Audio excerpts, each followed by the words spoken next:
Esselamu alaikum rahmetullahi wa barakatuhu.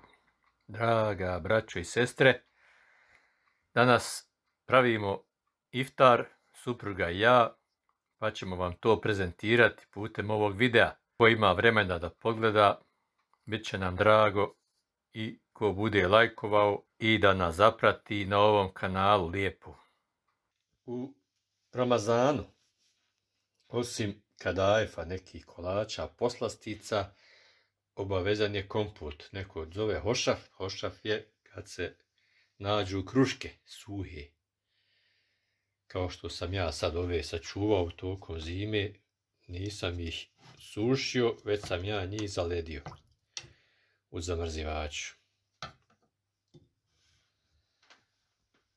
I onda tu su suhe šljive, tu su datule ili hurme, imamo dunju. Šta sam još našao, to je iznenađenje, to nije niko, ja mislim, stavio. Ja imam u zamrzivaču svašta nešta od voća. I evo i drijedna, cijeli sam stavio jednu šaku. A nek se malo nađe, svega pomalo, što kaže. Jer Ramazan nije svaki dan, nije svaki mjesec, pa da to bude iftar, da se čovjek veseli životu, što kaže, poslije ibadeta, poslije hrane, da se zasladi, a osim toga, ovo treba svakodnevno da se koristi. Ovo je zdrava hrana. Naši stari i nekada ljudi su kompot koristili svaki dan, znači to je bila glavna hrana. Poslije svakog obroka, ručka i večere je na redu i kompot. Oni to su zvali nekad hošaf, nije se bilo nekakvih stvari, sad hurme i šta ja znam. Bilo je krušaka, jabuka, šljiva i to ti je to. Ubaciš i to je taj hošaf, kompot. Malo staviš jednu šaku šećera koji ima. I zdravi su ljudi bili. Oni su jeli grah, jeli su kukuruzu i kompot. I to se okretalo. Jele se nekakve pite, domaće, tikva, tikvenca, uljevaci s krompirom i tako dalje. Jela se hrana, zdravo meso se koristilo, sušilo se, nije se imalo frižidera. Malo ko. Poslije, a prije nije imao niko. Sušilo se meso i ostavljalo se kad se zakolje krava, junica, telez, ostavljalo se u bunar da bi zadržalo trajnost nekakvu. Svašta se radilo, preživljavalo i živlo se dugo. Sad imamo x bolesti, više razni ljudi umiru, mladi. Sve je to zbog hrane. I Božje volje, jel? Ali hrana, ako se ne čuvaš, kaže, ni Bog neće da te čuva. Čuvaj se i ne boj se. Ubačeno je šećera, pola ove kriglice, znači možda 100 grama. Nećemo da je slatko, jer ubacio sam malo i sirupa od višanja, tako da eto sada ono radi svoje, kuha. Vidite kako je lijepo, ima i tu i ove grožđice, zaboravio sam reći. Ubacio sam ja i grožđice. Sad sam dosuo još vode 2 čaše, jer je već vrilo i sad će da prokuha fino i to će biti gotovo. Današnji iftar, večerašnji, to jest, je ramstek koji sam ostavio da se smrzne. Nema veze, nek se smrzne. Ovdje ima 200 grama za 2 osobe, po 100 grama. I pravimo od zelja čuspajs. Ne treba se prejedat, a i onako ne može se mnogo pojesti. Ko posti misli pojest će slona kad dođe iftar, međutim uzme 2-3 zalogaja i ne može više ništa.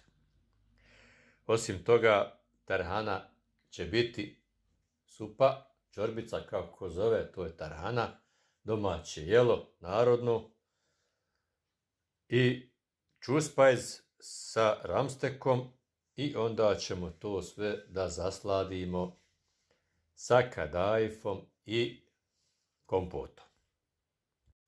Evo zelje u frižideru se hladi. Kako sam rekao, evo ovdje pravimo sad čuspajz od zelja koje je oprano i isjeckano.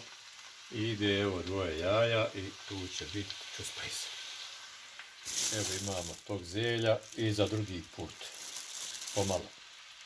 A ovdje na ovoj daskici imam taj ramstek koji sam istukao fino. Vidite kako to fino izgleda. S ovim čekićem. Tako da će to biti mekano i ukusno. Ovdje još ide bijelog luka. A ovdje ćemo samo fino posoliti, pobiberiti. Čuspajz je pri kraju, mlijeko ne koristimo jer neko je alergičan na laktozu. Mi koristimo to ovako, vodom malo pomiješa jaje i gotovo, završen posao. Sad to treba da se isprži i gotova roba. So, biber, sve je tu. Evo, tava čeka. Ovo je gotovo. Kompot je gotov. Još se nije oladio. I imamo tarhanu.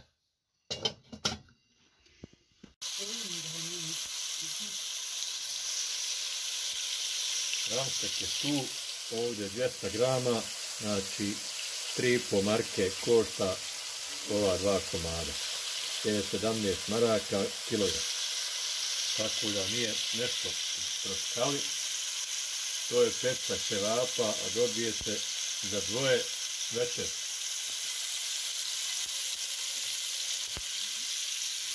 I to se s ovim, vidite kako lijepo izgleda. Ramstek treba samo da se malo pripadne od ove vatre i da se skine. Ne treba on sad da to nešto prži previše.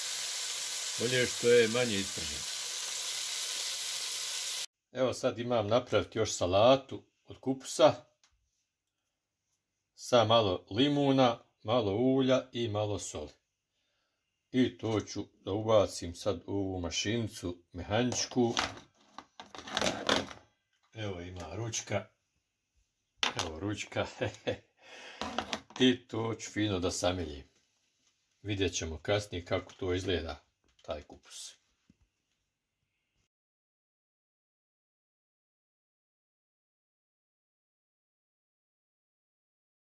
Kadajf. Pošto je Ramazan, to je tradicionalno jelo, slatko, koje muslimani prave za vrijeme Ramazana mjeseca.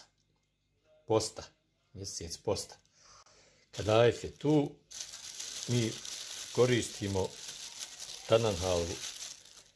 U sredinu se ubacuje i odozgo se stavlja maslo. Evo tepsija velika. I ovo će sve da se tu postavi i za 10 minuta u pećnici to će da bude gotovo. Sa druge strane ovdje je ubačeno preliv, agda se zove, gdje je šećer i voda. Samo što je šećera više za jedan ovaj filđan. Znači 10 je šećera, a 9 je vodi.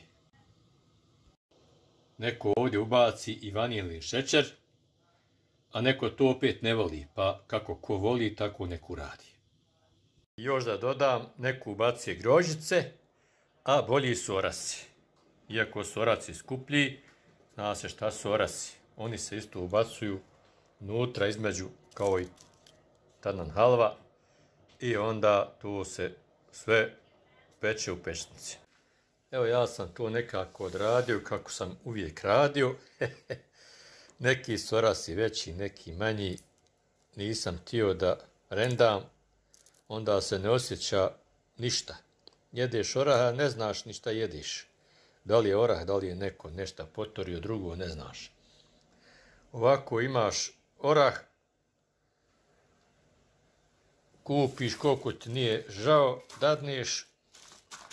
Kod nas je sad 12-13 maraka kila. Ovdje je 200 grama. To će sve otići. Tanan halve je bilo isto 200 grama. Evo, ostalo je trećina. I ide ovo odozgo maslo sad po vrhu. Kad još sad stavim ovaj drugi sloj odozgo, sve će se ovo potrošiti. I onda ide maslo.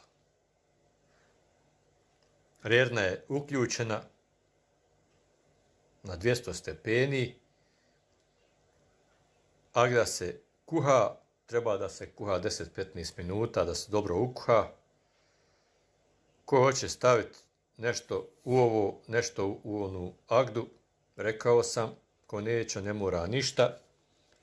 Neko ne voli vanilni šećer, ko što moji ne vole, i sad ja ispaštam tu. Ali eto, poslije, kad konzumiram, ja ubacim, poškropim sokom od limuna, iscijedim limuna od ozgu. Neko ni to ne voli, a neko to voli, pa ko šta voli, jel?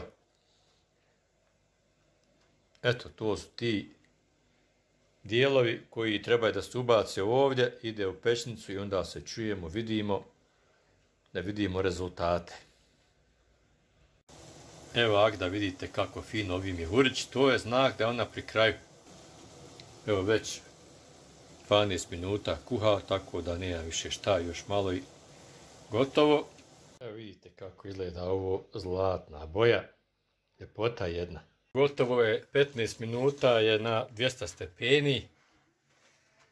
Agda je tu, malo sam Agde izvadio u drugu posudu lončić i stavio malo vanilnih šećera za one koji to voli. Pa ću jedan dio, 2-3 kocke odavde izvaditi, staviti tamo u tanjir i zaliti sa ovom Agdom u kojoj ima vanilni šećer.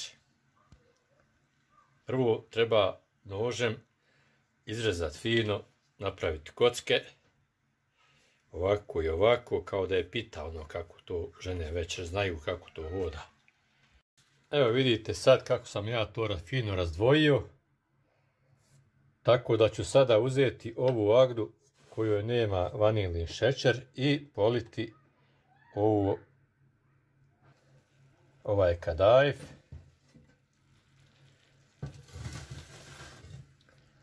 Eto. I tamo ću isto da ovu što sam ja ubacio ovaj vanilni šećer i to polit fino. I to je to. Nek jede ko šta voli. Nema, u mene je demokratija. I još ću donijeti jedan limun. Ko voli limun, poškropiti limunom taj jedan kolač u ovu kocku. Tako da uživa, taj ko konzumira, uživa u hrani. Iftar je gotov. Bujrum, ko je postio. Evo mi ćemo sad, evo upravo je puklo. Iftarimo se, prvo uzimamo, napijemo se zemzem vode s bismiletom, proučili smo i dovu, tu su hurme i onda idemo redom da ovo konzumiramo. Evo kadajf je tu. Esselamu alaikum.